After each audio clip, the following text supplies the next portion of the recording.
78, verses 1 through 3. Listen, O my people, to my instruction. Incline your ears to the words of my mouth. I will open my mouth in a parable. I will utter dark sayings of old, which we have heard and known, and our fathers have told us. Psalm 78 is pretty long, so I'm breaking it up into chunks. And this first chunk here is the shortest of all of them. After this, it happens to, it comes in much bigger thought units. But the first 3 verses introduce this idea that's picked up other places in the Bible, that God's wisdom is only available to God's people. There's a big difference between good advice and good news. And anybody can look at the Bible and see good advice. I mean, the Proverbs are almost universally applicable. At least most of them are. And anybody, whether they believe in God or not, can draw helpful principles from the Proverbs and from the Psalms and other places in the Bible, apply it to their lives, and see some practical benefits. So they would take it as good advice. But the actual good news, to hear the voice of the shepherd, like John 10 says, or to be able to know what God has said, to hear the voice that spoke creation into existence, that's hidden from people that don't have faith. That's one of the things that is blinded from the eyes of the unbelievers, like it says in 2 Corinthians 4. And so this whole psalm here is basically going to get at the issue of, like, look, when you don't listen to God, things go south. Now look at Israel's history. So it's this constant and repeated warning about the effects of rebellion and what that's going to do to you and to your family and to society. So it's calling God's people. Psalm 78 is calling God's people back to faithfulness by listening to his word and believing what he says. And then it looks at God's track record to say, look, it has always been this way, and it always will be. It was this way for our fathers, and it will be this way for your children out in future generations. So it's a constant reminder of the theme of rebellion, and then the opportunity to not rebel by listening to the word of God. So he says similar things to this if you look at, like, Isaiah 49, verses 1 through 4.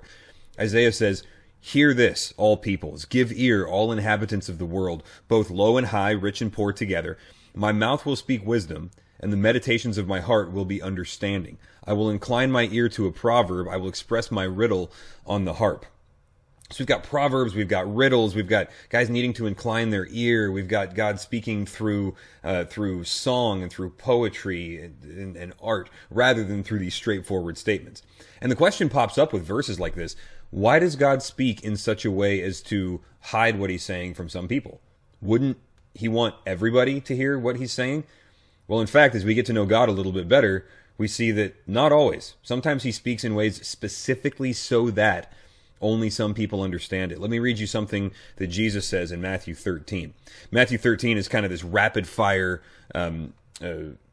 this rapid fire deployment of parables. It's just parable after parable.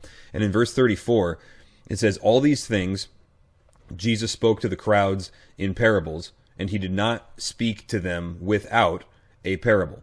This was to fulfill what was spoken through the prophet. I will open my mouth in parables, and I will utter things hidden since the foundation of the world."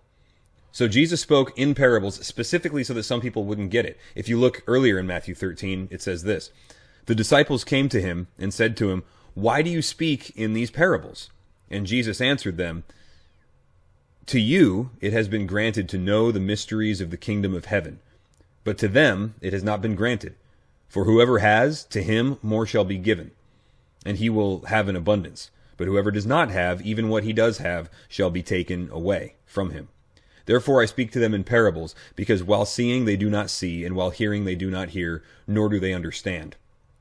Essentially what he's getting at here is that he who does not believe in the Son is condemned already. He is judged already, as it says in John 3. So if you do not have faith, then when God says something that you can only understand by faith, and you don't understand it, you're compounding judgment on yourself. You are confirming your heart condition over and over every time you're cut off from the wisdom of God. Because you know what would fix that? You know what would give you access to the wisdom of God? Is trust that what he says is true.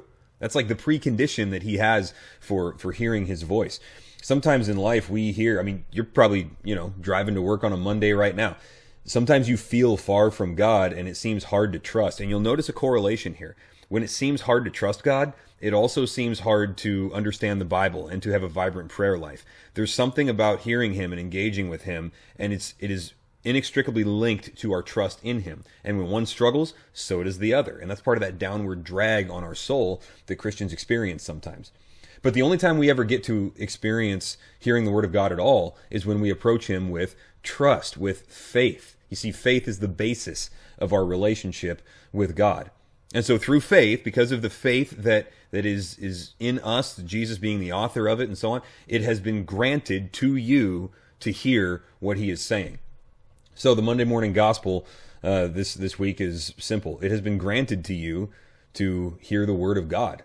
That's really good news. And it came at the highest cost. Let's go over the basics here. It came at the highest cost. It came at the cost of God's own Son, his only Son, who is himself God in the flesh. And he was offered up as a sacrifice for sins he did not commit. He was without blemish, and yet he died as a criminal. And he rose from the dead to say that he is more powerful than everything that pushed him into the grave, all of our sin, right? So Jesus won the victory over everything that separates us from God. The veil has been removed. We are no longer blinded by the god of this world, who is Satan, and we actually get to hear what God has said. We get to hear the voice of God, which not only brought all things into creation, but actually caused us to be born again as well. The same God who said, "Let light shine out of darkness," has spoken to us and has caused the light of the knowledge of the glory of God to shine in our hearts through the knowledge of the glory of God in the face of Jesus Christ. We'll call that a paraphrase, just so that I don't have to admit that I mangled 2 Corinthians 4:6. So the good news is you have access to God by the grace of God through the faith of which Jesus is the author. And he utters some dark sayings, right? He says things in riddles and in parables, but we get to understand those things.